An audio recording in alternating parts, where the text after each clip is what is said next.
The dining room fell silent when Thomas Whitfield walked through the front door. "That's you. At our family Thanksgiving. Uninvited. Still with that tiny internet thing?" Dad had been teasing just moments before, carving the turkey with theatrical flourish. Mom had sighed beside him. "When will you join a real company?" My sister Brooke had smirked across the table. I'd stayed quiet, checking my watch. Now Thomas Whitfield stood in the foyer, briefcase in hand, scanning the room until his eyes landed on me. "Chairwoman Foster," he said, straightening his tie. "The $2.8 billion acquisition is complete. The board needs your signature." Dad's carving knife clattered against the serving platter. His face went pale. I was the placeholder child. Not the first. That honor belonged to Brooke, born in 1988 to great fanfare and even greater expectations. Not the last. That would have been the son my parents tried for but never had. I was the middle attempt, the 1991 arrival who turned out to be another girl. The child who existed in the space between the golden firstborn and the hoped-for heir. My father, Richard Foster, had built Titan Logistics from the ground up. Started with a single warehouse in 1982, grew it into a regional shipping empire by the time I was born, and transformed it into a national powerhouse worth $340 million by the time I turned 18. Titan Logistics moved goods across America. Warehouses, trucking fleets, distribution networks. Dad called it the backbone of commerce. Brooke was groomed to inherit that backbone. I was groomed to stay out of the way. My first memory of understanding my place in the family hierarchy happened when I was 7 years old. Dad had taken Brooke, then 11, to visit the company's newest distribution center, a $12 million facility in Indianapolis that represented Titan's expansion into the Midwest. I'd asked to come. Begged, actually, the way 7-year-olds do, with tears threatening at the corners of my eyes. "It's not really your thing, Tegan," Dad had said, ruffling my hair. "You'd be bored. Besides, this is serious business stuff. Brooke needs to learn how the company works." "I want to learn too. Maybe when you're older." I wasn't invited when I was older. I was never invited at all. Instead, I spent that Saturday with Mom, who took me to a craft fair and bought me a journal. "For your stories," she said. "You're the creative one, Tegan. That's your gift." I wrote stories. Brooke learned logistics. The paths were set before I turned 8. The second memory crystallized when I was 12. By then, I discovered the internet, specifically the emerging world of e-commerce. It was 2003, and while most kids my age were playing video games, I was fascinated by how businesses operated online. I'd started a small venture selling handmade bookmarks through a rudimentary website I'd built myself. I made $347 that year. For a 12-year-old, it felt like a fortune. I showed Dad my spreadsheet, actual revenue tracking, customer data, profit margins. I'd taught myself basic accounting from library books. He'd glanced at the numbers, then back at the financial report he'd been reviewing. Titan Logistics had just crossed $50 million in annual revenue. "That's cute, Tegan. Real entrepreneurial." He returned to his work. "But you know, Brooke just completed her first internship at the warehouse. She's really understanding the supply chain now." Brooke was 16. Her internship had involved shadowing an operations manager for 2 weeks during summer break. My $347 business disappeared into the noise of my family's expectations. The third defining memory happened when I was 19. I'd been accepted to Stanford, not for business, which Dad had suggested, but for computer science. I'd discovered that my real passion wasn't just selling things online. It was building the systems that made online commerce possible. The scholarship covered 80% of tuition. I needed help with the remaining $23,000 per year. "Stanford's a fine school," Dad said when I presented my case. "But computer science, that's not going to help you in the real world, Tegan. Brooke's getting her MBA at Wharton. That's practical. That's useful. Computer science is useful. The internet is going to. The internet's a tool, sweetheart. Not a career." He'd written a check anyway, but not for Stanford. For the state school 40 minutes from home, where I could stay close to family and figure things out. I went to Stanford. I took out loans. I worked 3 jobs. And I never asked my parents for money again. By 22, I'd graduated with dual degrees in computer science and economics, $94,000 in debt, and a startup idea that my professors called ambitious, and my family called another little internet thing. That startup, a logistics optimization platform I'd developed based on everything I'd observed growing up in the shadow of Titan Logistics, was called Velocity Systems. Within 5 years, it was worth $180 million. Within 8 years, $890 million. By the time I turned 32, Velocity Systems had merged with 3 other tech companies to form Apex Logistics Technology, a holding company I controlled through 67% ownership. Combined valuation, $2.3 billion. And nobody in my family knew. To them, I was still Tegan with her tiny internet thing. Still the creative one. Still the placeholder child who'd never quite found her footing in the real world of commerce. They had no idea that the real world of commerce had shifted beneath their feet, and I was the one who'd engineered the earthquake. Thanksgiving at the Foster family estate was, as always, a production. The house itself announced old money, or at least the appearance of it. A 7-bedroom colonial in Connecticut, purchased when Titan Logistics first turned profitable, maintained with the kind of aggressive perfection that suggested Mom had hired a staging company rather than a cleaning service. I'd arrived that morning, driving the same Honda Civic I'd owned for 6 years. The car was deliberate, nothing flashy, nothing that would invite questions. My actual garage in San Francisco contained a Tesla and a vintage Porsche, but Connecticut didn't need to know that. The family had gathered by noon. Brooke arrived with her husband Mitchell, a junior partner at a consulting firm who never missed an opportunity to mention his Harvard MBA. Their 2 children, both under 5, had been handed off to a nanny in the upstairs playroom. Mom supervised the caterers. Dad held court in the living room, scotch in hand, regaling Uncle Richard with tales of Titan Logistics' latest expansion. "We're looking at a major acquisition," Dad was saying when I walked in. $2.8 billion valuation. If we can secure the financing, Titan becomes the 3rd largest logistics company in the eastern United States. I set my overnight bag by the door and listened. "The board's been cautious," Dad continued. "But Thomas Whitfield, my CEO, he's been pushing for it. Says we can't afford not to grow." I knew all about the acquisition. I knew about it because I'd been orchestrating it for the past 14 months. What Dad didn't know, what nobody at Titan Logistics knew, was that the company acquiring them wasn't a competitor. It was me. Apex Logistics Technology, through a subsidiary called Northern Star Holdings, had been quietly purchasing Titan stock for over a year. Combined with the institutional investors I'd personally recruited, I now controlled 71% of Titan Logistics voting shares. The acquisition Dad was celebrating? He was the target. "Tegan." Mom spotted me from the kitchen doorway. "You made it. How was the drive?" "Fine, Mom." "Still driving that old Honda?" "Brooke and Mitchell just got a new Range Rover. Mitchell says it's the safest car for the children." Mitchell across the room nodded smugly. "The Honda runs fine." Dinner proceeded through its predictable arc. Turkey was carved. Wine was poured. Conversation centered on Brooke's latest promotion, Senior VP of Operations at Titan, reporting directly to Dad, Mitchell's clever investment strategies, and the grandchildren's preschool achievements. Nobody asked about my work. They already knew, that tiny internet thing. Not worth discussing. Then came the question. "So Tegan," Dad said, setting down his wine glass, "still with that online business?" "Still there." "What is it again?" "Something with shipping. Logistics software." He chuckled. "Logistics software. You know, if you wanted to actually understand logistics, you could have just asked me. 40 years of experience right here." "I'll keep that in mind. When will you join a real company?" Mom added, sighing. "You're 32, honey. At your age, Brooke was already a vice president." "At a company Dad handed her," I said mildly. The table went quiet. "Excuse me." Brooke's voice sharpened. "Nothing. Just an observation."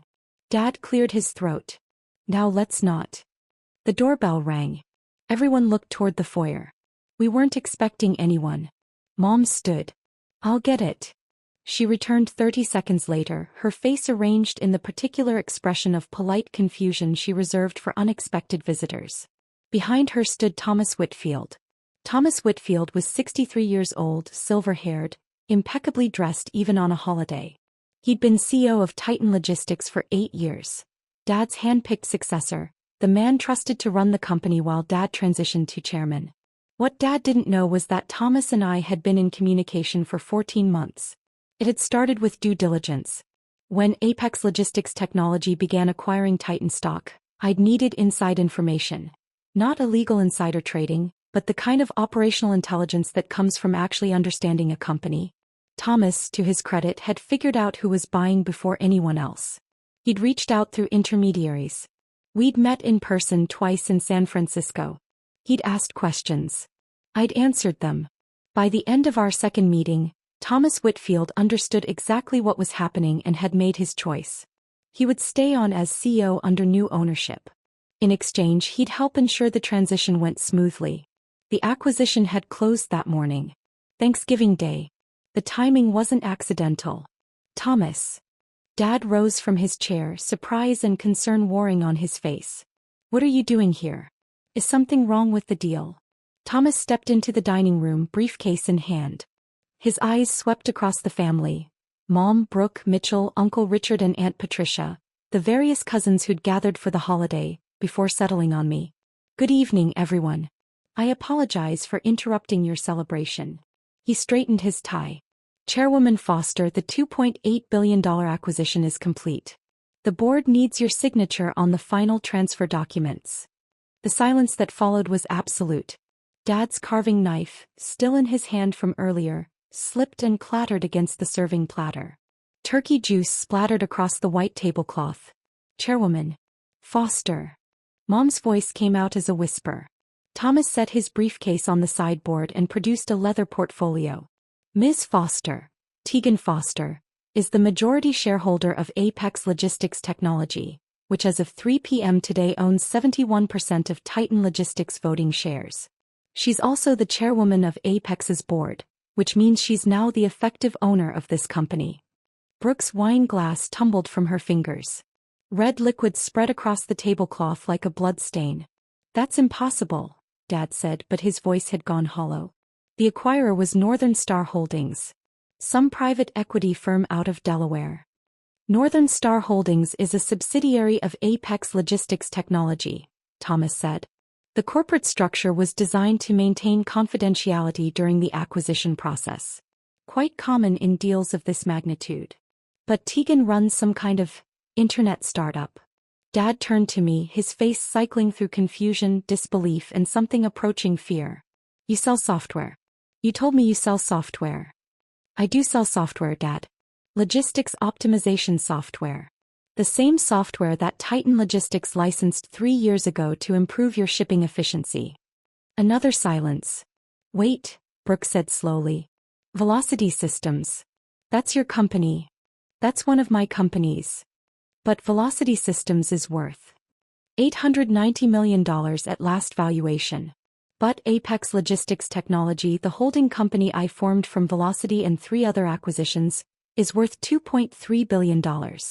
Kept my voice level. And as of this afternoon, it's worth $2.3 billion plus whatever Titan Logistics is worth. Minus the premium I paid, of course. Thomas Whitfield produced a tablet from his briefcase. For context, the board voted unanimously to approve the acquisition. The institutional shareholders were enthusiastic. Apex's track record with logistics optimization is exceptional. Employee retention packages have been guaranteed for all current staff. All current staff, Brooke repeated. What about executive leadership? That's subject to review by the new chairwoman. Thomas glanced at me. Ms. Foster has indicated that all personnel decisions will be made on merit. Dad sank into his chair.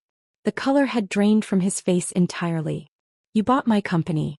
You actually bought my company. Technically, I bought the shareholders' company. You own 12% of Titan Logistics, Dad. The other 88% belongs to investors who were happy to sell at a 34% premium. But I'm the chairman. You are the chairman. As of 3 p.m. today, the board has been restructured. You've been offered a position as chairman emeritus, an advisory role with a $600,000 annual compensation package and an office in whatever location you prefer. Uncle Richard's fork clattered against his plate. $600,000 for an advisory role? It's a generous package, Thomas confirmed. More than generous, given the circumstances. The dining room had transformed into something unrecognizable. Where moments ago there had been a family Thanksgiving, turkey and traditions, the familiar hierarchies of parent and child, successful and struggling, now there were documents spread across the tablecloth, lawyers on speakerphone, and a power structure that had inverted completely. I hadn't moved from my seat. Hadn't raised my voice. Hadn't done anything except answer questions as they came. "Miss Foster," Thomas said, handing me a pen, "we need your signature on 3 documents. The asset transfer, the board restructuring, and the employment continuity guarantees." I signed while my family watched. "How long?" Mom's voice was barely audible. "How long have you been, this? Building the company?" 12 years. "Planning this specific acquisition?" 14 months. I set down the pen. I started Velocity Systems in my Stanford dorm room with $2,400 in savings and a maxed-out credit card. By the time I turned 25, we had $12 million in revenue. By 30, $180 million in valuation. "We never knew," Dad said almost to himself. "You never said anything." I said plenty. "You weren't listening." Thomas produced another document. "There's one more matter to address.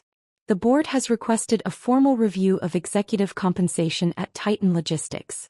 Some irregularities were identified during due diligence." Brooke's head snapped up. "What kind of irregularities?" "Primarily in the Senior VP of Operations Division. Expense reports that don't align with company policy. Consulting fees paid to firms owned by relatives of executives. That sort of thing." Mitchell went very still. "My team will conduct the review over the next 30 days, I said. "Anyone found in violation of company policy will be subject to appropriate consequences. Up to and including termination."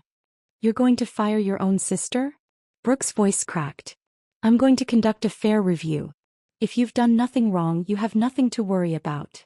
Brooke and Mitchell exchanged glances. Whatever passed between them wasn't confidence. The doorbell rang again. This time Thomas answered it himself. He returned with 2 people I recognized. Angela Martinez, my chief legal counsel, and David Kim, my head of operations. Both had flown in from San Francisco specifically for this moment.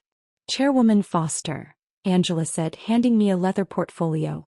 "The SEC filing is complete. The acquisition will be announced to the markets at 9 a.m. Monday. Press inquiries are already coming in. Apparently someone leaked." "Who leaked?" "We're not sure yet. But Bloomberg has the story. They're running with tech billionaire acquires father's company in surprise Thanksgiving takeover." Dad made a sound I'd never heard from him before. Something between a gasp and a groan. "Tech billionaire," Aunt Patricia repeated. "Tegan is a billionaire?" "Forbes estimated her net worth at $1.4 billion last year," David said. "The Titan acquisition will likely push that closer to $2 billion, depending on market response." Cousin Derek dropped his phone. It bounced off the table and landed screen first on the hardwood floor. "The Thanksgiving takeover," Mom said faintly. "They're calling it the Thanksgiving takeover. Media loves a narrative." I stood, gathering the signed documents. "Angela, please ensure the employee communications go out first thing Monday. I want our people, Titan's people, to hear from us before they hear from the press." "Already drafted. David approved the messaging this morning." "Good." I turned to Thomas. "You'll stay on as CEO as we discussed. But I want weekly reports for the first quarter. No surprises." "Understood, Chairwoman." My father hadn't moved. He sat in his chair at the head of the table, the patriarch's position he'd occupied for every family gathering I could remember, looking at me like he'd never seen me before. Because he hadn't. Not really. Immediate consequences. The evening continued in a strange, suspended state. Angela and David had set up a temporary command center in Dad's study. Ironic, given the circumstances. Calls came in every few minutes. Board members seeking reassurance, institutional investors requesting meetings, journalists hoping for quotes. I handled each one with the same calm I'd maintained all night. This was, after all, just another acquisition. Bigger than most. More personal than any. But still just business. The family had scattered throughout the house, processing in their own ways. Mom had retreated to the kitchen, where I could hear her stress washing dishes that were already clean. Uncle Richard and Aunt Patricia made hurried excuses and left, taking their children with them. Mitchell had disappeared into the backyard, phone pressed to his ear, presumably calling his own lawyers. Brooke found me in the study. "The consulting fees," she said without preamble. "Mitchell's brother's firm. I knew about it." I looked up from my laptop. "I assumed you did." It wasn't that much. A few $100,000 over 3 years. $847,000 according to our forensic accountants. For consulting services that were never actually provided. Brooke's face went gray. "You know about that?" "I know about everything, Brooke. I've had 14 months to review every line item in Titan's financials. The consulting fees. The expense reports from your Costa Rica site visits. The company credit card charges at Neiman Marcus that were coded as office supplies." She swayed slightly. "Sit down before you fall down." She sat. "I'm not going to pursue criminal charges," I said. "The amounts aren't worth the publicity, and honestly I don't want to see my sister in prison. But I am going to require full restitution. $847,000 from you and Mitchell, returned to the company within 60 days. We don't have. You have a house worth $2.3 million and a portfolio of investments Mitchell likes to brag about at every family dinner. You have the money. Or you can find it." Brooke stared at me. "You've really thought this through." "I've thought everything through, Brooke. That's what I do. It's what I've always done. You just never noticed because you were too busy being the golden child." She flinched. Escalating consequences.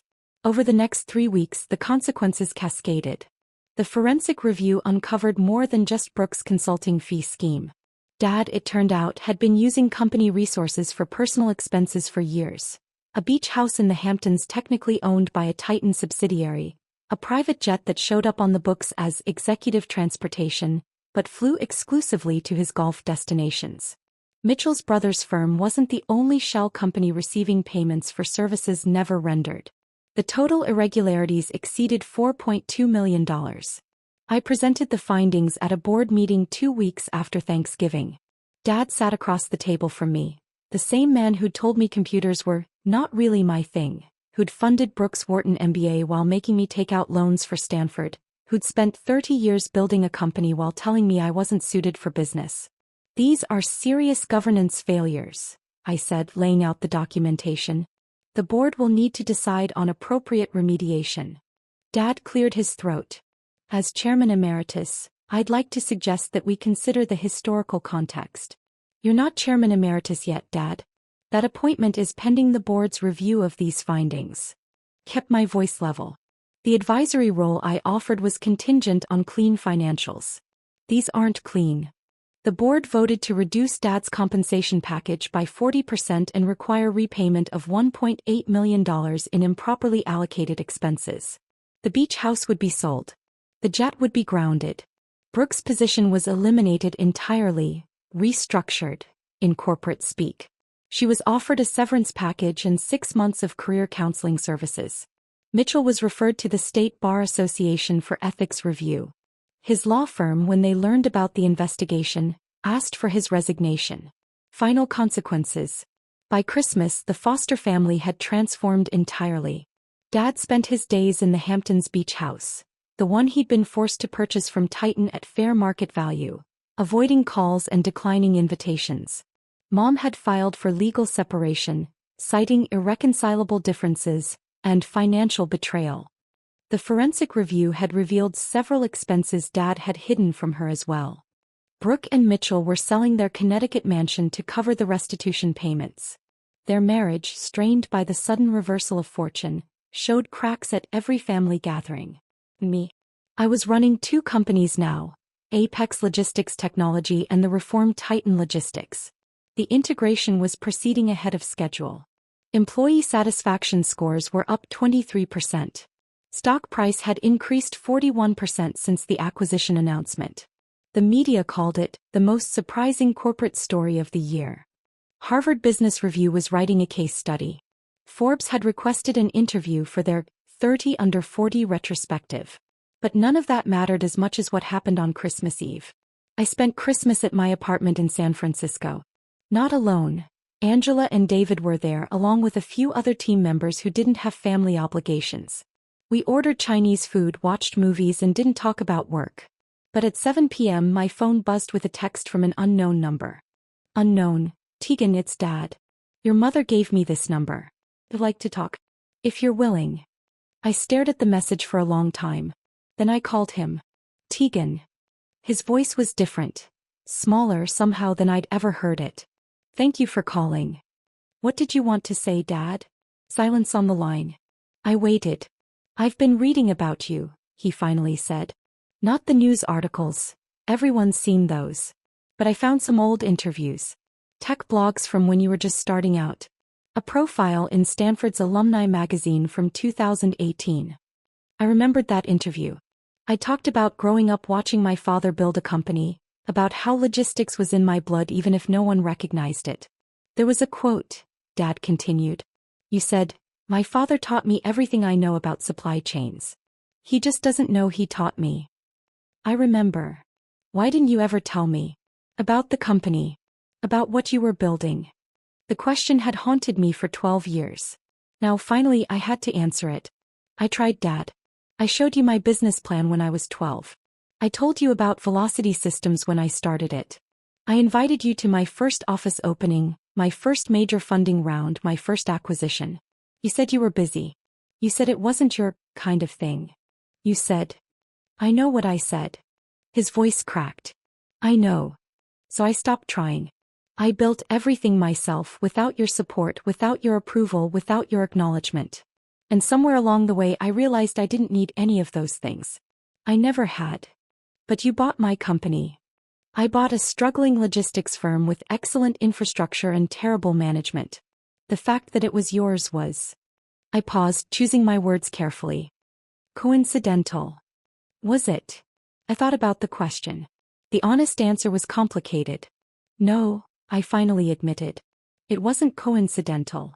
I could have acquired any number of companies with Titan's profile. But I chose yours because I wanted you to see. Not to hurt you. Not for revenge. Just to be seen. I see you now. Do you? I see a woman who built something extraordinary.